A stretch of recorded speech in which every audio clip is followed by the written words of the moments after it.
Real estate. It's so important to the US government that it's actually a mandatory class for every law student and future senator. It's more important than human rights law, intellectual property, or environmental law. And the reason why owning land is so important to the US government is because it ties into a very core competitive advantage of the US government. By the end of this episode, you'll see why it's so important to have you owning land that they're even willing to give some out for free. Let's get to it. Hi, this is Joseph Zhang. I'm the managing partner here at Zhang Associates, where we solve legal problems with creative solutions. Tonight, we're talking about your house, or your apartment, or if you're in Los Angeles, your tent. Now, it might be surprising to you, but some people don't believe in the concept of private property. You think you own whatever land you land on. The earth is just a dead thing you can claim. That is such a good song. But Pocahontas aside, the reason why we're talking about US real estate is because it's a core competitive advantage for the United States of America. And not every country treats real estate the same way. You'll be surprised, but it's actually a spectrum. For example, here's an index which measures the degree to which a country's laws protect private property rights, and the degree to which its government actually enforces the laws. In other words, the countries listed on the top of this chart really believe in private property and encourages it. As you can see, countries like New Zealand, Austria, and the US are all clustered towards the top. These are places where private ownership of land is encouraged and property rights are strong. Then you have a country like China, where all the land more or less belongs to the government. So private property rights aren't as strong, and that's why it's ranked further down the list at the 68th position. Now, it doesn't quite mean that people in China can't buy or sell land. It just means that instead of granting permanent ownership, the government is really just signing a 100-year-old lease to the people. And once you get towards the bottom of the list, that's where things get really bad. There we see countries like Venezuela, where the government can pretty much confiscate your house whenever they want, however they want, without any legal reproach. So why are property rights so important to the US government?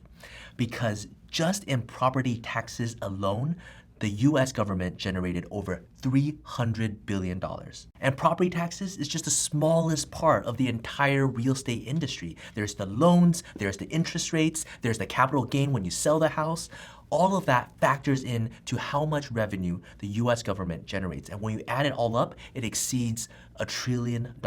That's more than in the entire GDP of another country. Let's just take a quick look at the government's business model when it comes to real estate. Let's say you buy a house for $100,000. Generally, the property tax is around 1%. So you have to pay $1,000 on that house every year. After a few years, you've improved this house and you're able to sell it for $200,000. The government will tax you on that $100,000 profit, that's a capital gain tax, but then it will also tax the new owner, the $200,000 at 1%, so the government will get $2,000 a year. And after a few years, the second owner also improves the house and sells it for $400,000. Again, the government gets to tax the $200,000 profit and taxes the new house at 1%, gaining $4,000 every year. Eventually, some of these houses might be sold for over $1 million, or it might even exceed $100 million, like some houses in LA. The property taxes on those houses alone exceed $1 million a year. So who's the winner here? Is it the first owner that sold the house for $100,000 profit? Or is it the last owner that got this huge mansion for $100 million? It's actually the government. You see, this entire time, the government is able to charge a subscription fee, which is taxes, the original taxes, and charge it every single owner along the way. And that will continue to grow as long as the property value continue to go up. And not only are they charging the property tax, they're charging every transaction in between. There's no other business model that's like this. Can you imagine leasing a car from a dealership and having to pay some sort of car tax? And then afterwards, when you sell the car, you have to pay the dealership some more. And then the dealership gets to charge the second owner even more because you pimped up the ride? That would be ridiculous, but not in the case of real estate. And that's why America loves the idea of private property, because when you own the home and when you have the rights to your property, you're gonna take good care of it. You're gonna mow the lawn, you're gonna put solar roof. But the thing is, when you sell the house, it will sell at a higher value, and guess who benefits? the government. And that is why the government wants to get its land into the hands of the private citizens and private corporations as soon as possible. Because the sooner it gets into the hands of the private market, then the sooner it will be able to collect the property taxes. The government wants this so badly, if you search for free land on Google, you will find a listing of all the free lands available that you can just take ownership as long as you can prove that you're gonna take good care of it. In fact, the government wants you to take care of the land so badly, it will encourage you to steal your neighbor's land, provided that you are doing a better job taking care of his land than they are. This is called adverse possession, and it's one of the first things we learn in law school. It's insane. I don't think any other country has a similar law to adverse possession. If you know, please leave a comment below, and I'm really curious. And that's how the government is able to generate over $300 billion in property taxes alone. And the craziest thing about this is that we're still at that very first green house. The US is only a little over 200 years old. It's a baby, at most a little toddler, compared to other countries that's like 5,000 years old. You see, we're still at that very first transaction, and we're already getting $1 trillion in tax revenue. Imagine if this continues. And so this is the $1 trillion business idea of the government. They're able to charge a small subscription fee, i.e. property taxes, on all the land people own, while keeping the prices of real estate property super low. In the world of business, there's an idea called a loss leader.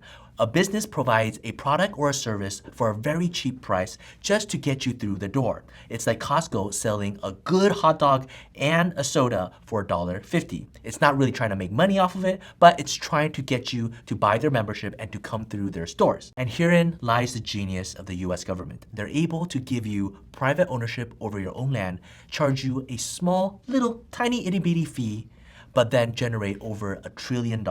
And this is just the beginning. It could very much balloon to 5 trillion or 10 trillion in the years to come. And guess what? That's only half of the picture, because we've only been talking about land that's on the marketplace. If we take a look at the land that's not for sale, the value is immeasurable. And of course, every country has their own national parks. That's not what I'm talking about. The location of the United States of America on Earth is so uniquely positioned, it's almost inevitable that it will succeed. For starters, you have the abundance of natural resources, like the fact that the United States is actually the world's largest oil producer, or the fact that we have over 30% of the world's coal and the third largest freshwater reserve. Then you have the fact that we have the third largest landmass in the world. And unlike Canada or Russia, where half of their square miles is basically just barren Arctic, almost all of US land has temperate climates combined with fertile soil, so much so that the US is referred to as the breadbasket of the world. Then we have the thousands of miles of coastlines on both sides of the country, which contribute over $250 billion to our GDP. Now every country has coastlines. For all of these reasons and more, the United States doubles down on its real estate because it generates so much revenue for the government as well as for the people. And that is why real estate is so important to this government, to this country, to its people, and to you. Now, before we end today's episode on real estate, there's two injustices that we have to take a look at. The first injustice is that the United States of America took this land from the Native Americans. Now, this episode is talking about how great this land is, and it's a shame that this land is built off of that legacy. And I know this topic makes a lot of people feel uncomfortable because they don't want to think about it, remember it, they just rather let it be something of the past. But instead of ignoring it and feeling that immense guilt, why don't you take a look at it and honor their legacy instead? All lenses should be shared, not just a European lens. Non-Native people can learn a lot from the Native peoples that are still alive, that are still living on their lands, in a manner that is respectful. We have a gesture of reciprocity and respect and altruism. As people of the land, when we give of ourselves, it will come back. And the second injustice that we need to touch upon is the systemic oppression of certain minority groups, preventing them from purchasing a home. For example, there were the redlining practices, which prevented many minority groups, predominantly the African Americans, from acquiring mortgages to buy property. And as a result of that, many of these minority groups do not have any legacy, they do not have any estates, they do not have any generational wealth to pass down. Whereas other people were able to access that wealth and that mortgage and be able to ride the real estate wave. So you can still see housing segregation and its effects in Baltimore and often along any MLK Boulevard in any U.S. city, like its effects on wealth. So home ownership is the major way Americans create wealth, right? Well, discrimination in housing is the major reason that Black families up and down the income scale have a tiny fraction of the family wealth that white families do, even white families with less education and lower incomes. And yes, these practices might have been eliminated, but the lasting impact is still going on. And that's why it's so important to recognize and follow the example of JP Morgan Chase, which just recently contributed $30 billion to racial equity. And that will go a long way to help minorities be able to access equal housing. And so in conclusion, if there's anything you learned from this video, it's that owning property is good for America and great for Americans. But the question is, who's America and which Americans? And that's why on this November 3rd, you will get an opportunity to pick the next commander-in-chief to really direct this nation and help this America. And that's it. Thank you for watching today's episode on U.S. real estate. This is already the 8th episode in our series, Let's Talk America. It's been so fun doing these, and we just have 2 more episodes left leading up to the election. So if you haven't had a chance yet, please plan that day, save that date so you can go and prepare to vote. We're doing this entire series pro bono just so we can really advertise so that people can go vote. If you like what you see, please smash that like button, subscribe, and I can't wait to see you for the next 2. Take care. Bye-bye.